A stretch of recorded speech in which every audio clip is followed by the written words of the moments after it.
Stonehenge é, sem dúvida, um dos maiores enigmas da pré-história. Imagine um círculo colossal de pedras, algumas pesando mais de 40 toneladas, alinhadas de forma quase perfeita com os ciclos do Sol e da Lua.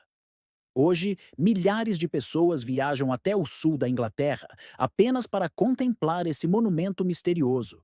Mas a pergunta que ecoa há séculos é: quem construiu Stonehenge, como foi feito e, acima de tudo, por quê? Se já é impressionante hoje observar aquelas pedras imensas erguidas no horizonte, imagine o choque que causava há mais de 4.000 anos, quando sociedades humanas ainda dependiam de ferramentas simples de madeira, pedra e ossos. O que teria levado essas comunidades a investir gerações inteiras em algo tão grandioso? Para começar a entender esse mistério, precisamos voltar no tempo. Acredita-se que Stonehenge começou a ser erguido por volta de 3000 a.C., numa época em que as civilizações do Egito estavam construindo pirâmides e a Mesopotâmia já contava com cidades muradas. Mas, diferente desses povos, a Grã-Bretanha ainda era habitada por sociedades neolíticas, sem escrita, sem grandes cidades e aparentemente sem estruturas de poder centralizadas. Isso já é uma primeira surpresa. Como um povo considerado simples conseguiu erguer algo tão monumental?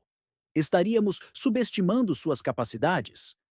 Os primeiros arqueólogos que estudaram Stonehenge acreditavam que se tratava apenas de um círculo ritualístico, talvez ligado a cultos solares. Mas pesquisas modernas revelam que não era apenas um círculo isolado.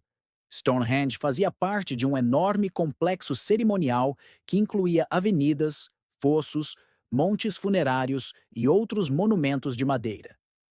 É como se toda a paisagem ao redor tivesse sido transformada em um gigantesco centro ritual. Isso sugere uma organização social muito mais complexa do que imaginávamos. Afinal, para erguer algo assim, não bastava força bruta.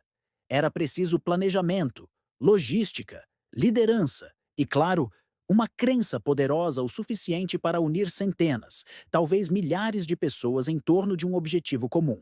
Mas o que poderia justificar tamanho esforço? Uma das hipóteses mais aceitas é que Stonehenge tinha função astronômica.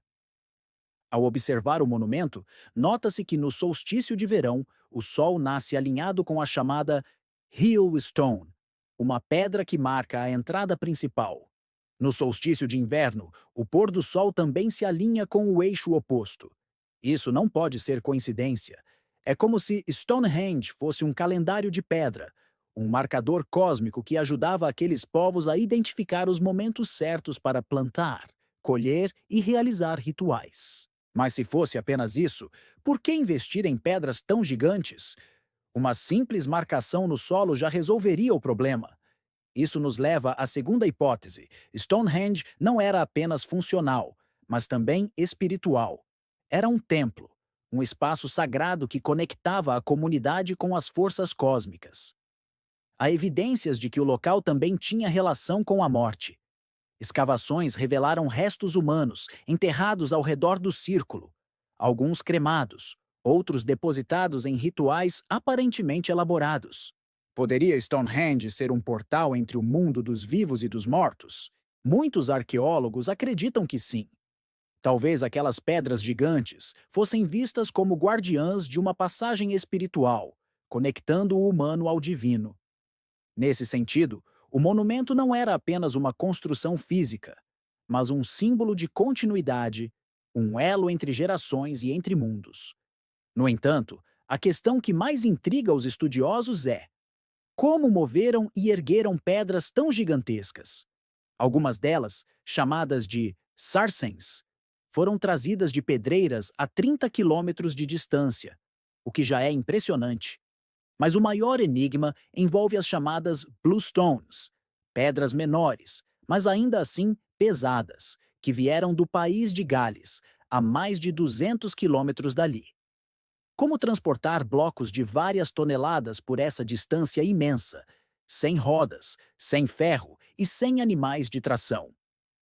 Uma das hipóteses é que eles usaram trenós de madeira, rolando as pedras sobre troncos e arrastando-as com cordas feitas de fibras vegetais. Outra possibilidade é que tenham levado parte do percurso por rios, usando balsas primitivas. Mesmo assim, o esforço humano necessário seria colossal. Imagine dezenas ou até centenas de pessoas puxando cada pedra, coordenadas como uma única engrenagem viva. Não se tratava apenas de força física, era uma façanha de engenharia e cooperação social. Mas há quem diga que isso ainda não explica tudo. Alguns pesquisadores sugerem que os construtores dominavam técnicas que hoje não conhecemos. Talvez conhecimentos sobre alavancas, rampas e contrapesos muito mais sofisticados do que imaginamos. Outros levantam hipóteses mais ousadas, sugerindo que povos de outras regiões, com tecnologias diferentes, podem ter influenciado ou até participado da construção. Isso, claro, alimenta teorias alternativas que falam de contatos com culturas distantes e até com seres extraterrestres. Embora a arqueologia tradicional rejeite essas ideias, é inegável que o mistério permanece vivo justamente porque não temos todas as respostas. Um detalhe curioso é que Stonehenge não foi construído de uma vez só. Ele passou por várias fases, que se estenderam por mais de 1000 anos. Isso significa que diferentes gerações, talvez até diferentes culturas, participaram de sua construção e modificação. É como se fosse um projeto intergeracional, onde cada grupo acrescentava algo novo. Essa longa duração reforça a ideia de que Stonehenge tinha um significado profundo, transmitido de geração em geração. Não era uma obra passageira, mas um legado. Outro ponto fascinante é que Stonehenge não estava sozinho. Escavações recentes mostraram que ao redor dele existiam outros círculos, alguns feitos de madeira, conhecidos como Woodhenge. Esses monumentos, hoje quase invisíveis, sugerem que havia uma dualidade: madeira para o mundo dos vivos, pedra para o mundo dos mortos.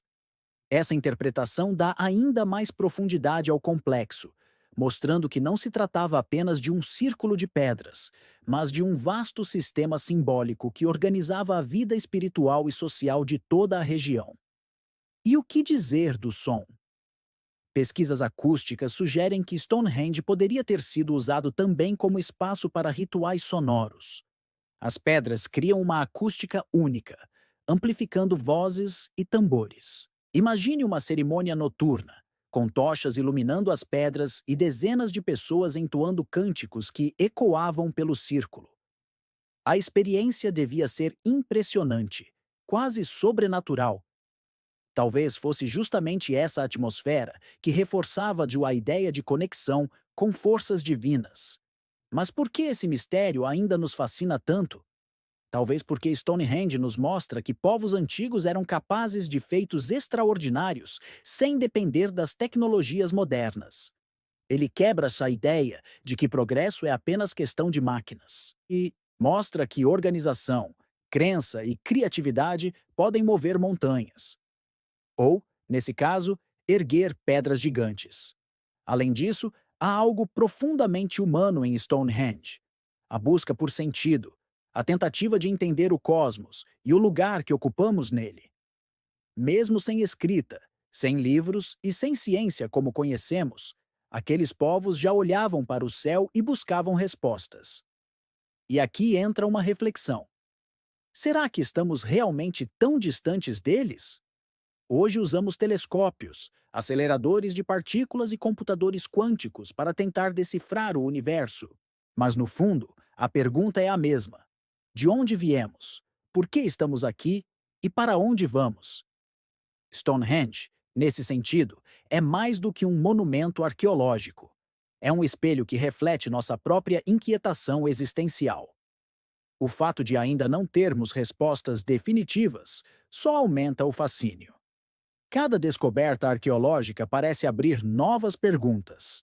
Encontramos ferramentas, ossadas, marcas no solo, mas sempre falta uma peça do quebra-cabeça.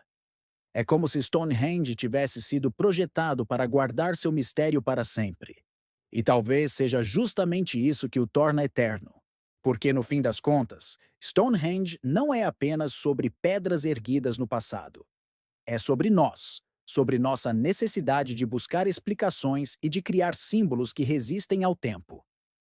Hoje, milhares de pessoas visitam Stonehenge todos os anos, muitas delas durante os solstícios, repetindo rituais que talvez tenham sido praticados há milênios. Elas se reúnem, observam o sol nascer alinhado às pedras e sentem a mesma emoção que nossos ancestrais sentiram. É como se, por um instante, a distância de 4.000 anos desaparecesse e estivéssemos todos conectados por um fio invisível que atravessa o tempo. E talvez essa seja a verdadeira resposta ao mistério. Stonehenge continua vivo porque desperta em nós a mesma necessidade que o originou. A necessidade de nos conectarmos com algo maior, de transcender o presente e deixar um legado que dure para além de nossa vida. E mesmo que nunca descubramos todos os segredos do monumento, sua grandeza já nos diz o suficiente, que somos capazes de feitos extraordinários quando nos unimos em torno de uma crença, seja ela qual for. Stonehenge permanece como um dos maiores símbolos da engenhosidade humana na pré-história. Um testemunho silencioso de que, muito antes da tecnologia, o homem já possuía criatividade, coragem e uma profunda ligação com os mistérios do universo. E talvez, no fundo, seja melhor que nem todos os segredos sejam revelados, porque é justamente o mistério que mantém viva a chama da curiosidade.